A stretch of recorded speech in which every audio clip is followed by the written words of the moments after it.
In every few years Intel একটা করে CPU launch করে আর তারা আশা করে few few few few few এমডির কাছ থেকে এইবার সিংহাসনটা কেড়ে নেবে, কিন্তু পরে দেখা যায় ইন্টেল তার আগের জেনারেশন থেকে খারাপ পারফরমেন্স দিচ্ছে।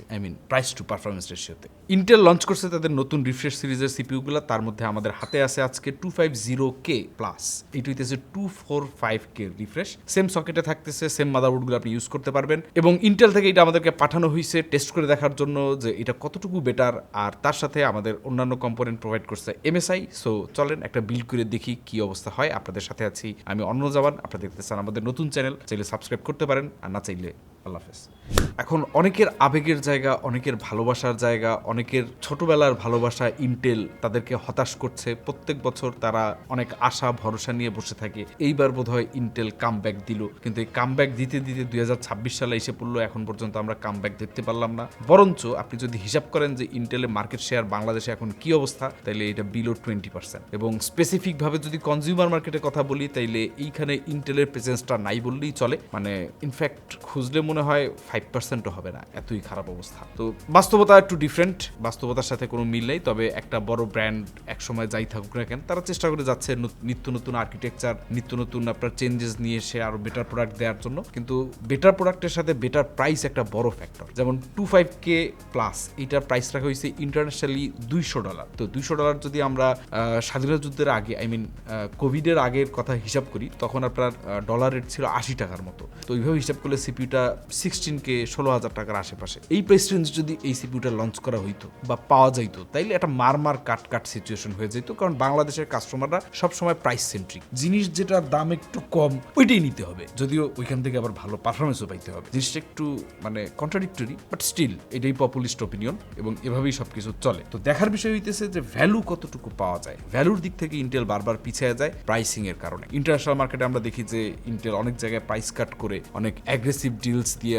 এমডির সাথে কঠিন কম্পিটিশন বজায় রাখছে। সব জায়গায় পারতেছে এমন না, কিন্তু বাংলাদেশের মার্কেটে প্রাইস সবসময় এমন একটু জায়গায় থাকে যে ইন্টেল নিজের একটু মার্সিডিজ টাইপের ভাব, BMW মার্সিডিজ ওই ক্যাটাগরির মধ্যে ফেলতে চায়। তো এইটা একটু সবসময় সেন্স মেক করে তা না। যেমন এই সিপিটা $200 যদি কারেন্ট মার্কেট প্রাইস আপনি হিসাব করেন, তাইলে এটার দাম হবে 24,500 টাকার মতো। এটা কিন্তু খুব কম্পিটিটিভ একটা প্রাইস। কিন্তু এটার প্রিডিসেসর 245K প্লাসই কিন্তু 24,000 বিক্রি হইতেছে। তো মনে হয় না 250K প্লাস 24-25 আপনি পাবেন, একটু বেশি দাম দিতে হবে। কিন্তু যদি এটা আসলে 20,000 আশেপাশে পাওয়া যেত, তাইলে হয়তো খুব ভালো কম্পিটিটিভ একটা প্রাইস এটা পাওয়া যেত। কারণ দুইটা সিপিউর মধ্যে কিছু পারফরমেন্সে ইমপ্রুভমেন্ট আছে, নট হিউজ ডিফারেন্সেস, বাট কিছুটা। যদি আপনি কম্পেয়ার করেন 245K প্লাসের সাথে, তাহলে ওইটা থেকে এটা আপনার 5-10% আপনার বেটার পারফরমেন্স দেয়। আর যদি আপনি কাউন্টার পার্ট AMD সিপিউগুলোর সাথে কম্পেয়ার করেন, তাহলে 9600X থেকে আপনার 3-2% আগায় থাকে। স্পেশালি আপনার মিডিয়াম সেটিংস থেকে গেমগুলো যদি আপনি আল্ট্রা সেটিংসে যান, তাইলে আপনার পারফরমেন্স সামান্য একটু বাড়তি থাকে। আর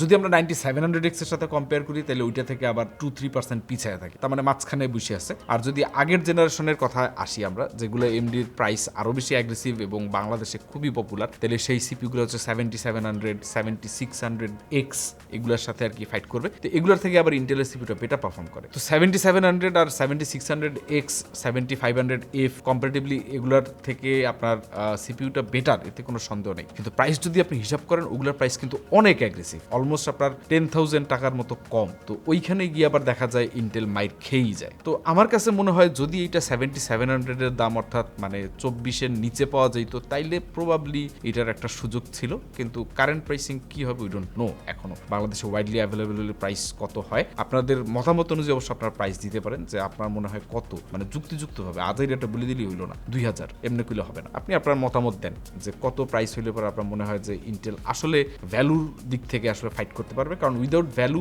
ইন্টেলের গ্রাউন্ড খুব বেশি নাই। তো যাই হোক, এই প্রসেসরের মধ্যে আপনার আইজিপিউ দেওয়া আছে। এটা একটা 4 কোরে আর্ক আইজিপিউ। এখন 245 কিন্তু সেম আইজিপিউ ছিল, এটা দিয়ে গেমিং সেইভাবে হয় না। এটা বলতে পারেন আপনার একটা ডিসপ্লে আউটপুট পাওয়ার জন্য। তো যারা এখন শুধু সিপিইউ দিয়ে বিল্ড করতে চান, তারা এটা দিয়ে বিল্ড করতে পারেন, কিন্তু এটা দিয়ে আপনি গেমিং খুব একটা করতে পারবেন এটা বলা যাচ্ছে না। টুকটাক প্রোডাক্টিভিটি কাজ করতে পারবেন, জিপিইউ এক্সিলারেটেড ওয়ার্কগুলো আপনি রাখাবেন। তো এইখানে আপনার মনে হয় যে যদি 245K প্লাসের জায়গায় 250K কে প্লাস দিয়ে আপনারা পিসি বিল্ড করতে চান করতে পারেন, তবে একটা ডেডিকেটেড জিপিইউ থাকলে পরে এখানে ভালো হয়। 245K তে ছিল আপনার 6টা পিকোর আর 8টা ইকোর, আর এই 25K প্লাস রিফ্রেশের মধ্যে আপনার 4টা ইকোর বাড়ছে, অর্থাৎ 6টা পিকোরের সাথে আছে 12টা ইকোর। এখানে কোনো হাইপার থ্রেডিং নাই, আপনার ইন্টেল এখন আর হাইপার থ্রেডিং দিচ্ছে না, সো আপনি 18টা করে 18টা থ্রেডি পাচ্ছেন। 125 ওয়াট বেস টিডিপির এই সিপিইউটা আপনার 165 ওয়াট পর্যন্ত কনজিউম করতে পারে, সো পাওয়ার এফিসিয়েন্সির দিক থেকে একটু পিছিয়ে আছে বলতে পারেন। আবার আগের জেনারেশন থেকে এটা ক্লক স্পিড সামান্য বাড়ানো হয়েছে, আপনার বেস ক্লক সেম থাকলেও আপনার বুস্ট ক্লক পিকোরের ক্ষেত্রে 5.3 গিগাহার্টজে গেছে, অর্থাৎ 100 মেগাহার্টজ বেশি পেতেছেন। তবে ইকোরে কোর সংখ্যা বাড়লেও কিন্তু ইকোরের বেস ক্লকটা একটু কমাই দেওয়া হয়েছে 300 মেগাহার্টজ, সো এইখানে একটু আপনার ট্রেড অফ আছে, অর্থাৎ কোর বাড়াইতে গেলে আপনার ওইখান থেকে একটু কম্পেনসেট করতে হবে। তবে বাড়ছে হচ্ছে L3 ক্যাশ, আগেরটাই ছিল 24 MB আর 250K প্লাসে হয়েছে এটা 30 MB। সো এই হচ্ছে সিপিইউ, প্রাইস নিয়ে আলোচনা করেন, মারপিট করেন। আর এর মধ্যে আমরা মাদারবোর্ডটা দেখেছি, মাদারবোর্ডটা আমরা পাইছি MSI থেকে প্রো B860-P WIFI। এখন এই মাদারবোর্ড দিয়ে আসলে বেঞ্চমার্ক করার জন্য this is not the best one, কারণ কে সিরিজের সিপিইউ, সো এটা আনলকড, আপনি ওসি করতে পারবেন, কিন্তু 860 একটা বোর্ড দিয়ে তাও পি খুব বেশি ওভারক্লক করা পসিবল না। কিন্তু প্রাইস অনুযায়ী এর থেকে বেশি দামের মাদারবোর্ড এর সাথে ব্যবহার করার কোনো পয়েন্ট নেই। এখন বলতে পারেন যে ভাই বেঞ্চমার্কের জন্য একটা Z890 বোর্ড দিয়ে আপনারা করলেই পারেন, এটা আসলে একটা বেঞ্চমার্ক মানে সিপিইউ রিভিউ কন্টেন্টটা এটা একটা বিল্ড আমরা ট্রাই করতেছি, কারণ 890 বোর্ড নাই। এই বোর্ডটার মধ্যে আপনার 3টা এসএসডি স্লট দেয়া আছে, একটা হচ্ছে Zen 5 যেটা ডিরেক্ট সিপিইউ তে কানেক্টেড, আর দুইটা আছে Zen 4, এই দুইটা আবার চিপসেটে কানেক্টেড। এটা ভিআরএম ফেজ হইতেছে 12+1+1, অর্থাৎ টোটাল 15 ফেজ। যদিও 15 ফেজ এখানে বলা কারেক্ট হবে না, কারণ that's a completely different thing. 12+1+1 এটি হচ্ছে কারেক্ট। এখন এই বোর্ডটার মধ্যে আরো এক্সট্রা কিছু ফিচার আছে, যেমন থান্ডারবোল্ট 4 আছে, 5G ল্যান আছে, ওয়াইফাই 7 আছে, ফ্রন্টে আপনি ইউএসবি টাইপ সি ইউজ করতে পারবেন এইসব, আর আইও শিল্ডটা প্রি ইনস্টল, এটা আবার খুব বড় করে এমএসআই লিখে দিছে প্রি ইনস্টলড আইও শিল্ড। এখন 28,500 টাকার একটা মাদারবোর্ডের মধ্যে প্রি ইনস্টলড আইও শিল্ড না থাকলে পরে মানুষ গালি দেবে, এটাই স্বাভাবিক। এখন মাদারবোর্ড আর সিপিইউর দাম গিয়ে যদি দাঁড়ায় কোনোভাবে 47,000 টাকা, ওইখানে অনেকের গেম ব্রেক হয়ে যাবে। এখানে দুইটা মিলে যদি 40-এর আশেপাশে থাকতো তাইলে খুব অ্যাগ্রেসিভ বা কি বলে একটা value for money set up আপনারা অনেকে এক্সপেক্ট করতে পারতেন।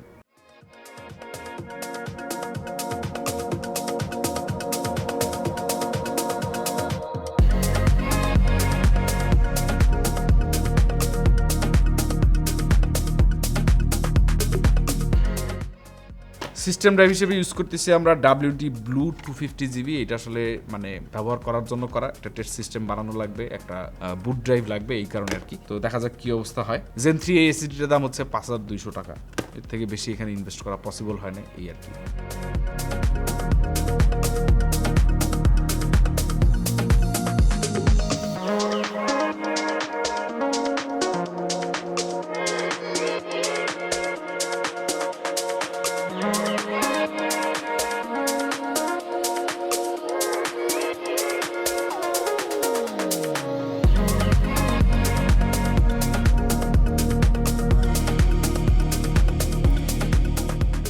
র্যাম আমরা ব্যবহার করতেছি আমাদের স্টকে থাকা, স্টক বলতে আমাদের স্টুডিওতে থাকা পুরানো দিনের Kingston Fury CL30 6000 মেগাহার্টজের 16GB memory. তো এখন এই দামে আর এই মেমোরিগুলো পাওয়া যায় না, তাই গোল্ডটাকে আলাদা করে রেখে দিই। এই মুহূর্তে এটার দাম 26,300, কোনো এক সময় এটার দাম ছিল 8,000 সামথিং, 8,000-এর আশেপাশে, বা 8,000 থেকে একটু কমই মনে হয়।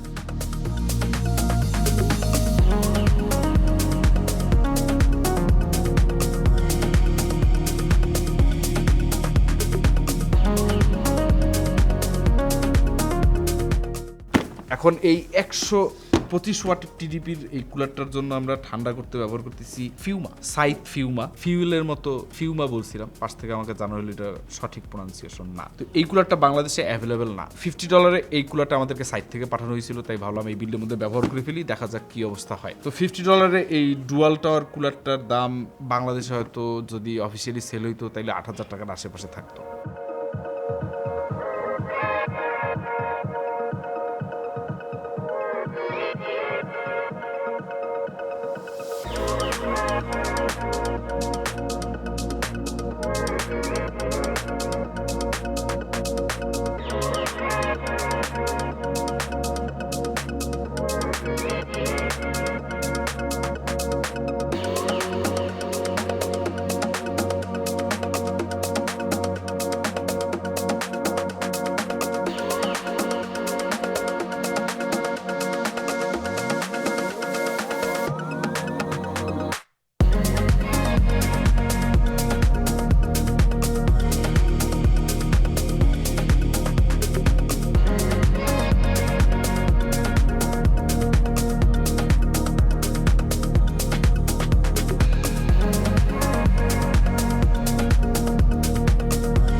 কেস হিসেবে আমরা ইউজ করতেছি MSI নতুন একটা কেস ম্যাগ প্যানো 110R PZ। এটা দেখলে আপনার মনে হবে অনেকটা মন্টেক্স স্কাই 2 এর যে আর কি লাইন আপটা ছিল ওইটা থেকেই ইন্সপায়ার্ড, যদি এখন এই টাইপের কেস অনেক ব্র্যান্ডের আছে। এটার মধ্যে আপনার 4টা ARGB ফ্যান প্রি ইনস্টল থাকে, এখানে 3টা হচ্ছে রিভার্স ব্লেডের আর একটা হচ্ছে স্ট্যান্ডার্ড যেটা এক্সস্টে আছে। সো আপনি চাইলে এক্সট্রা ফ্যান আর উপরে 2টা লাগাইতে পারেন। 10,800 টাকা এই কেসটার দাম।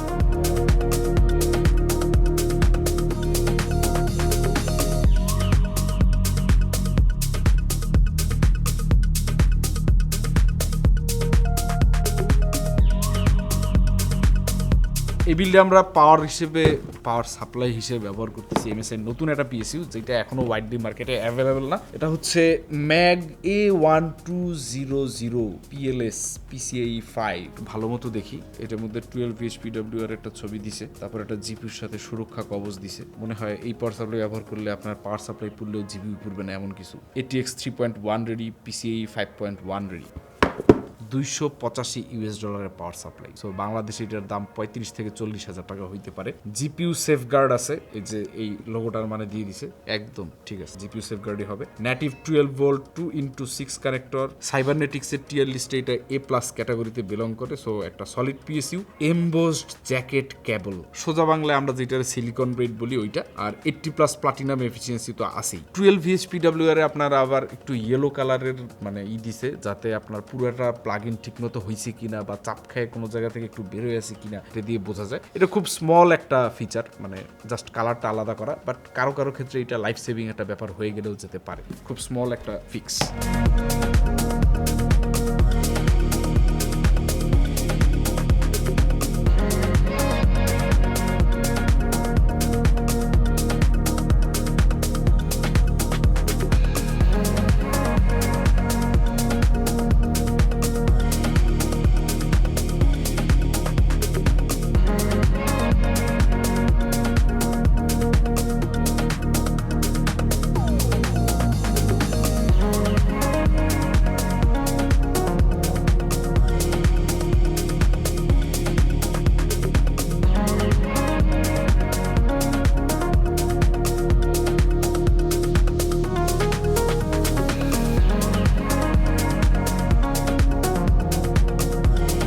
টোটাল প্রাইসটা এখানে একটু বলা দরকার, কারণ যদি কেউ আর কি এটার সাথে একটা ভালো জিপি ইউজ করেন তাহলে অ্যাটলিস্ট এটা 5070 এটার সাথে ইউজ করা উচিত। 5080 পর্যন্ত আপনি গেমিং ফোকাস বিল্ড হলে পরে ইউজ করতে পারেন। সেক্ষেত্রে এটার দামটা কত হবে একটা আইডিয়া করে নিন। উইদাউট জিপি এটার দাম আসে আমাদের 1,38,000 থেকে 1,40,000 টাকার মতো, সিমিলার কনফিগারেশন যদি আপনি নেন। আর এটার সাথে জিপিও আপনি যে বাজেটে নিতে পারেন। গেমিং এ খুব একটা বটলনেক হওয়ার কথা না। দামটা একটু কমে আসতো যদি পাওয়ার সাপ্লাইটা আপনার একটু কম দামে নেওয়া হইতো, কারণ 38-40,000 একটা পাওয়ার সাপ্লাই এই বিল্ডের জন্য উইদাউট জিপিইউ অনেকের জন্য রেকমেন্ডেড না। তো 40,000 টাকা যদি আপনি পাওয়ার সাপ্লাইতে বাদ দেন, ওইখানে আপনার 850 ওয়াট একটা পাওয়ার সাপ্লাই আপনি 12-13-15,000 টাকার আশেপাশে পাওয়া যাবেন। সেক্ষেত্রে আপনার এই বিল্ডের দাম কিন্তু আরো প্রায় 20,000 টাকা কমে আসবে। চলেন কিছু বিরল দেখে নিই, তারপর পারফরমেন্স